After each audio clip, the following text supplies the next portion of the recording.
بسم الله الرحمن الرحيم. الحمد لله الذي هدانا إلى دينه القويم وأرشدنا إلى صراط مستقيم، وأصلي وسلم على سيد الأنبياء والمرسلين وعلى الصحابة والتابعين وعلى من تبعهم بإحسان ونية الخالص وأعمال الصالحة إلى يوم الدين. حمد ستایش بێ پایان لەبۆ ئەو خودایەکەوە ڕێنمایی کردین ئێمەی هیدایەتدان لەبۆ دین و خۆ لەسەر ڕێگا و شەریعەتی خۆی و پابەندی کرد بە سنەتی پێغەمبەری خۆی صلی الله عليه وسلم لەسەر بنەمای ئەو ئایەتە کە خوا فەرمی وتعاونوا على البر والتقوى ئەچینە خزمەت هەندێک ڕۆنکردنەوە دەربارەی شاهیدان. بەڵێ شاهیدان ئەرکێکی گەورەیە. پێغەمبەری خوا صلی الله عليه وسلم فەرمیەتی یەک لە نیشانەکانی ئاخری زمانی ئەوەیە کەوا مسلمانان بەداخەوە زۆر جار شاهیدی حەقەت مەکەن و شاهیدی نەحەقیش بە ئاشکرایی دەرئەبڕن. لەبەر ئەوەی خوای تەبارەک و تەعالە تەکلیفی لە ئومەت کردە كنتم خير أمة تأمرون بالمعروف وتنهون عن المنكر. لە ژێر ڕێنمای ئەو ئاەتە ناتوانین کەوا بەرگری و دیفاع لە ئاینی پیرۆزی ئیسلام و بەرنامە و شەریعەتەکەی بکەین. ئەبرمان پێیەکە یەک لەوەی کەوا چاکترین ئومەت نیشانە ئەوەیە کە ئەمر بکە بە چاکە واتە عالم تێبگەن بە ڕێنمایی شەریعەت و پابەندی بە ئوسوول و ئادابی پێغەمبەر صلی الله عليه وسلم و واز بینێ لە کار و کردار و ڕفتارەکانی ناشەرعی. وەرەجا یەک لەوانەیە کە ئێمە ئەچینە خزمەت ئەو دینە پاکە. بەڵێ ئەو دینە پاکە دیارە هەموو شتێکی لەبان باردایە. لۆیە خوای تەبارەک و تەعالە فەرمیت وأن هذا صراطي مستقيما فاتبعوه ولا تتبعوا السبل فتفرق بكم عن سبيل ذلكم. فەرمی ئەو دینە ئەو شەریعەتە ئەو بەرنامەیە تاکەڕێیە ڕێگای ڕاستەقینەیە وچی پێغەمبەر صلی الله عليه وسلم سەحابەی لە خزمەت بوون. ئەو سەحابانەی کە لە خزمەت پێغەمبەر و پێغەمبەر بەدەستی پاکی مبارەکی خۆی خەتێکی کێشا ئەوجە چەند وردە خەتی لەولا کێشان فەرمی تەماشا و خەتە ڕاستەقینەی بکەی. فەرمی ئەوە ڕێگا و شەریعەتی منە، ئەوە بەرنامەی خوایە لە بۆ بنیادەم کە هاتیە و ناردرایە لە بۆ ئەوەی کە هەموو کار و هەموو ئیش و هەموو ئەو کار و ڕفتارانە هەیە لەسەر ئەو مەرناوە بڕێ. بەڕام زۆر بەداخەوە زۆر کەسانن وە تێگەیشتە ئیلا دینی خوا لە بۆ هەندەیە هەندێک نوێژی پێ بکەی و ڕۆژی پێک نا دینی خوا بریتیە لەسەر دانانی حاکمیەت و تاییدکردنی حاکمیەتی ڕاستەقینە و دانانی نوێرێ ڕاستەقینە و ڕێنماییکردنی مسلمانان لەسەر ئەو شەریعەتە لەسەر ئەو بەرنامە پیرۆزە. فەرمی هەر کاتێک کەلاتاندا لەو بەرنامە پیرۆزە لەو شەریعەتە چاکەی لەو ڕێگا ڕاستەقینە فتەفەرەق بکم عن سەبیله. ئەو وردە ڕێیاتان لێ پیاوچی ئێستا کە سەتا ڕێگا و ڕێزکە پێیا بووە لە ملەت مسلمانانیان شێوان دیوە. جا یەکێکەوە لێ ئینسان لە خۆی نەشێوینی شەریعەتی ئیسلامە. جاواتە شەریعەتی ئیسلامیش چێ دەبی ئەوانەی کەوا ڕاستی بکەنەوە پابەند بن بە هەموو ئوسوولیەکانیوە بە هەموو ئادەبەکانیوە، هەم بە دەنگ هەم بە ڕەنگ هەم بە هەموو قووەت و هێزەوە دیفاع لەو دینە پاکەی بکەن. دیارە یەک لەوانەیەکەوە ئەتواندرێت دیفاع لە نوێنەرانی ئیسلام، لە نوێنەرانی ئەخلاق، نوێنەرانی ڕازگۆیی هەڵبژاردننی سەردەمەیە.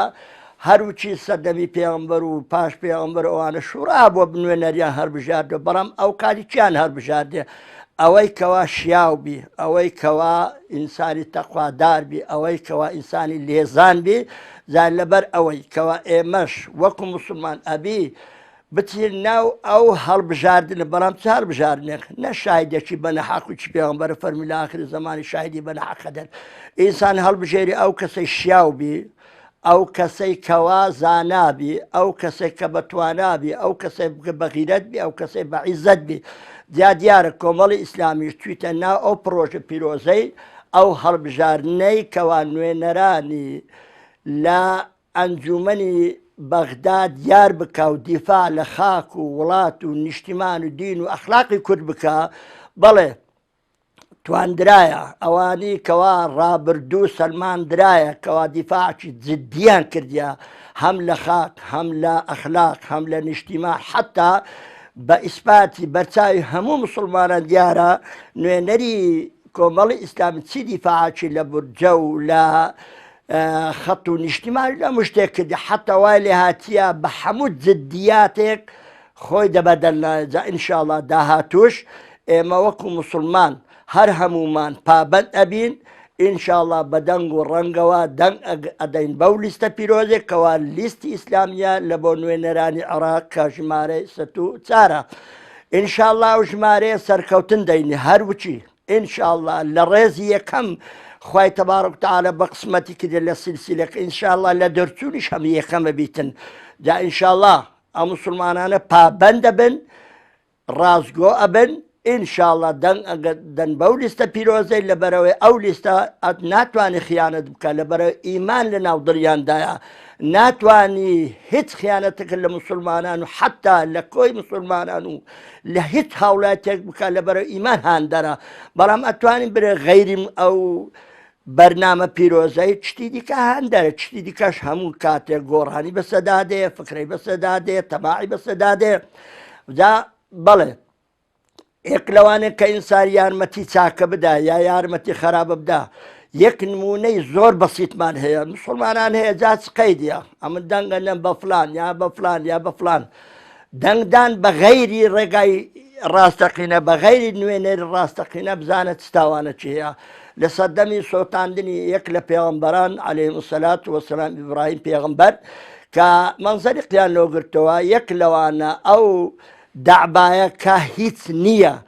ئەچوو فێلێ بکە ئەو دەباکە پێگوتێ چەقە پیس ئەو چەقە بۆک فیلێ بکە لا پرسە تو چەکە وڵا گوتی ئەچمە فێلێک گوتی تو بەخۆ چی تا فێلێ بکە وتی خۆ شاهیدی ئەدرێ کە من بەشدارم لە سۆتاندنی یەک لە پێغەمبەران یاخۆ دیترایە پێغەمبەر فەرمی ئەو بۆقەکەوە زکرەکە دائیمە هەموو دابا و دڕوندە هەموو مەخلوقاتێک زکرە بەرام بۆ بە تایبەتی دەعبایەکی خۆشەویستە و پێغەمبەر فەرمی خۆی لێ پارەتی مەیکوژن ئەویش ئەچوو ئای فرادا لیان پرسیا تووچی خۆتەوە پێت ناکوژێتەوە بەڵێ پێم ناکوژێتەوە بەڕام بە هەموو عالەم بیتە شایدی کە من بەشدار نیمە لە سۆتاندنی یەک لە پێغەمبەران بە ئەمن ئاواتە خوازم کەوا و پێغەمبەرانە نەسۆترن سەرکەوتن بینن داواتە شاهیدی دانی بەنە حەقوچی ئەو چقە بۆ قەی پێغەمبەر نەفی لێ کردی حتا کوشتنی بە سونەت دانایە دیفاع لێکردن لە بەرنامە و شەریعەتی ئیسلام وچی ئەو بۆ قەی تەماشی پێغەمبەر چ وەسفەکێکە جا لەبەر ئەوەی یەک لە گەورە سەحابەکانی دوای پێغەمبەری صلی الله علیه وسلم ئەوانەی کەوا لە مفتیەکانی سەردەمی پێغەمبەر بووینە ئیمامی غەزالی قسەیەکی وی نەقڵەکە لە ئەحیا العلوم ئەفەرمی ئەو پیاوە باشە فەرمیێتی ئینسانێک ئەگەر 70 ساڵی بچی لە بەیتێ کەوا لە بەیتێش پیرۆزترین جێگا و شوێن مەقامی حەضرەتی ئیبراهیمە کە تاعەت و بەندایەتی خوارێکی لەوێ دەری بە 100,000 و ئینسان گوناحیش پێ ئەنجام نادرێ دەگەر ئەوەیە فەرمی ئەگە ئینسانێک 70 ساڵی بچی لەوێ دەرێ چۆکان دەو قیبلەیکە بەری لەو بەیتەی بی تەنها عیبادەت و بەندایەتی خوا بکە بەڵام فەرمی دڵی دەگەر چێدا چێی خۆشەوێ دەنجێ لە بۆ چێدا فەرمی حەشری دەگەرەوێکە دا لۆیە ئەپارڕێمەوە کە ئەو مسلمانانەی ئەو ئینسانە ڕازگوانەی کەوا نیەتیان پاکە وانەکەنێ کە ئەو دینە پاکە لە دەست بدەن و ئینسانی ناشەرعیان خۆش بێ دەنگ بدەن بە ئینسانی ناشەرعی و یانە ئەوانەی کەەوە بە ئاشکرای مافت ئەخوا ئەوەی کە ئیسلامە مافت دەینی ئەوەی دیکە مافتەکە بەڵگەمان چێ بەڵگەمان ئەوەیە ئێستا هەموو ئەو فەقیر و هەژارانەی کەوا کە ناس و فەقیر و هەژار لە جادە پێوە ئەمرن ڕاتبێکی کمۆکەیان هەیە مافیوان ئەدرێتە زلهێزەکە بەڕام ئیسلام عکسە ئیسلام چەکەت یەک لە نمونونەکان حتا لە زمانی پێغەمبەری صلی الله عليه وسلم وا هاتێ زکات لە چێ وەرگیرایە سەدەقە لە چێ وەرگیرای لە ئینسانی دەوڵەمەند درایتە چینی هەژار و فەقیر و نەدار و ئێستا شەتوان بەڵگە و بە شاهیدی ئەو لیستە پیرۆزەکە لیستی 104 وەکو بەرچاوی هەموو مسلمانان دیارە لە بەرنامەی بەخشین بەڵێ لەو ئینسانە تەخوادارانە لەو ئینسانە خواپەرستانە لەو ئینسانە خێربەخشانە لەو ئینسانە دەوڵەمەندانە وەرئەگری ئەدەتە چێ ئەدەتە فەقیر و هەژار و یەتیم و لێقەومە بەکەتەکان جا با ئێمە حەق ببینین ڕاستی ببینین ئەمە بچینێ ناو ڕاستی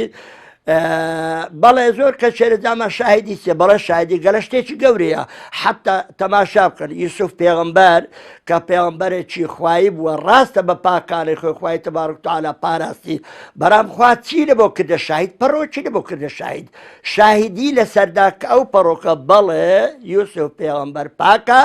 دامن پاکە دەم پاکە نیەت پاکە بێتاوانە لە بۆیە خوای تەبارەک و تەعالا خوای تەبارەک و تەعالا ڕێزشی لێنە لەبەر ئەو پاکەی بەڵێ هەری بژار بوو بە پێغەمبەر بەرام کردیشی بە وزیر و سەر ئەو ڕێنماکەرەی کەوە ڕزگاردەری ئەو فەقیر و هەژارانی سەردەمی ئەو کاتی و یوسف پێغەمبەر بوو ئینشاءالله ئەوەی کەوا مسلمانە ئەوەی کەوا ئینسانی ڕازگۆیە ئەوەی کەوا باوری بەڕاستی و بە حەقیقەت هەیە دەنگ ئەداتە ئەو لیستە پیرۆزەی سەرکەوتن و سەربینی لۆخاتی دیفاع بکە لە خاک و نیشتیمان و بودجە و ژیانی ئەو مسلمانانێکەوە مافیان ئەخورێ لە بەغدا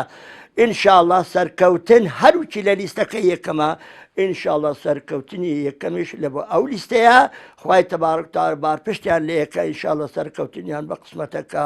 وصلى الله على سيدنا محمد وعلى آله وصحبه وسلم